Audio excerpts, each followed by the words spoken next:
Hello everyone, this is Sumaya Zaman from Maso Language Center.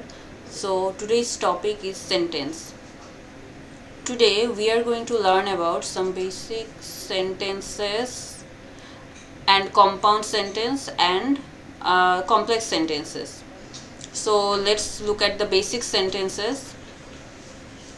First one is he reads many books. 2. I like watching movies. 3. The girl is beautiful. 4. The man walked away. 5. The woman is a mother. These are the basic sentence, and we are going to look at the terms of this sentence and we will try to understand the sentences. Now, understanding the sentences. এখন আমরা দেখব I, he, the girl, the man, the woman, যেগুলো আমরা previous স্লাইডসে দেখেছি বেগুনি রঙের কালারগুলি he, I, the girl, the man, the woman, এগুলিকে বলা হয়ে থাকে সাবজেক্টস। দেন প্রিভিয়াস স্লাইডসে আমরা দেখেছি reads, watching, is, walked, is, এগুলোকে বলা হয়ে থাকে ভার্বস, যেগুলো ক্রিয়া, কাজ। দেন আগের সেন্টেন্সগুলিতে আমরা দেখেছি many books, movies, beautiful, away a mother, এগুলিকে বলা হয়ে থাকে অবজেক্টস। এখন অবজেক্টস হতে পারে অ্যাডজেক্টিভ, বিউটিফুল, অ্যাডভার্ব হতে পারে, নাউন হতে পারে। এবং এরপরে আমরা দেখব কম্পাউন্ড সেন্টেন্স। সো এতক্ষণ আমরা যেটা দেখলাম সেগুলো হচ্ছে বেসিক সেন্টেন্স। এখন আমরা একটু এমন একটা সেন্টেন্স দেখব যেটাকে হচ্ছে দুইটা সেন্টেন্স মিলিয়ে একটি সেন্টেন্স করা হয়েছে।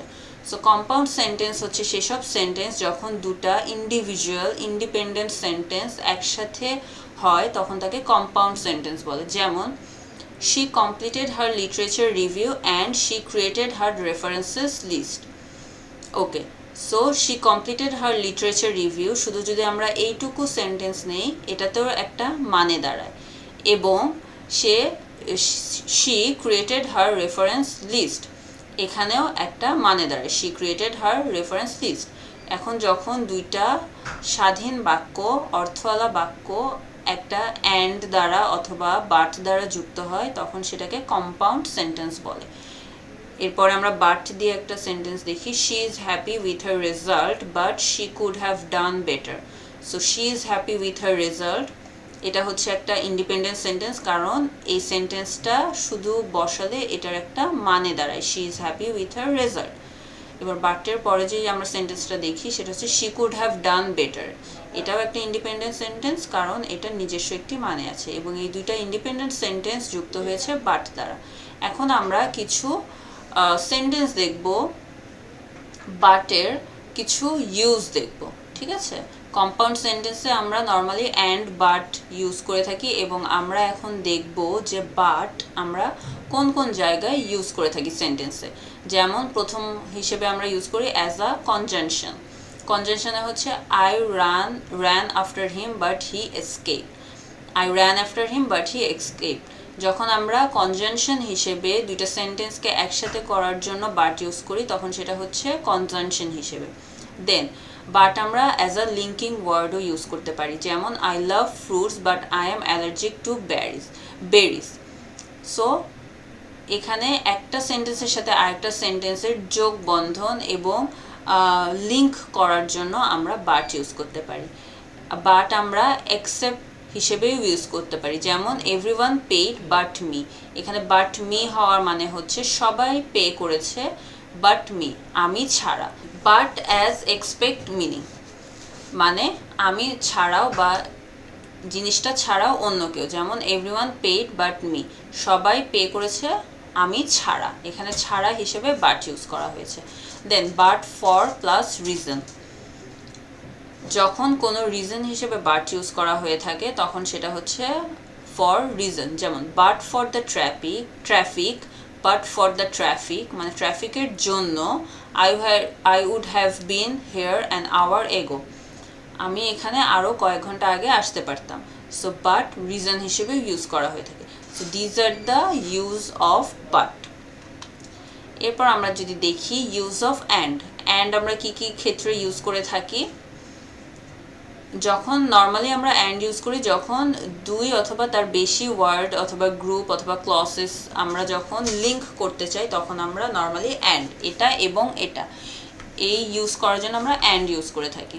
তাছাড়াও আমরা ইউজ করি অ্যালং উইথ অথবা ইন অ্যাডিশন টু, মানে একটার সাথে আরেকটার যোগ বন্ধনের জন্য আমরা অ্যান্ড ইউজ করে থাকি, যেমন বয়েজ অ্যান্ড গার্লস, ছেলে এবং মেয়ে।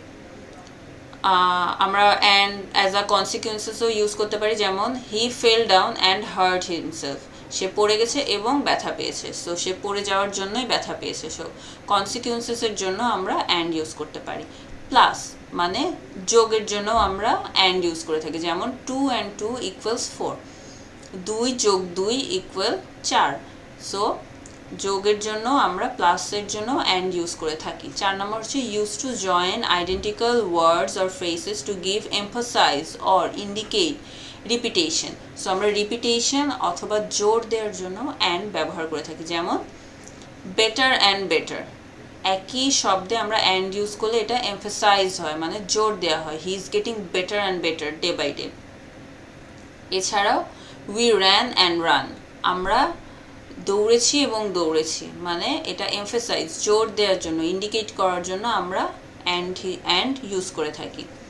ওকে, এরপর আমরা একটু দেখব complex sentence. So what is complex sentence? আমরা আগে এক্সাম্পল দেখি। The girls were delight because their mother let them play in the snow.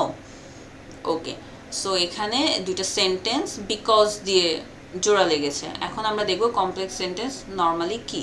যখন একটা স্বাধীন বাক্য বলতে ইন্ডিপেন্ডেন্ট ওয়ার্ড যার অর্থ আছে, আরেকটি পরাধীন বাক্য বলতে ডিপেন্ডেন্ট ওয়ার্ড যার কোনো অর্থ নেই, এই দুটো শব্দ কোনো কিছু দ্বারা যুক্ত হয় তখন তাকে কমপ্লেক্স সেন্টেন্স বলে।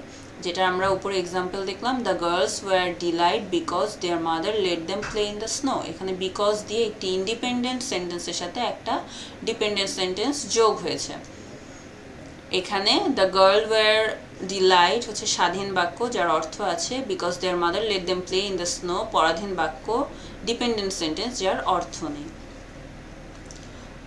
Thank you so much for watching our today's topic sentence, and hope we will come up with new topics to you guys. Thank you so much.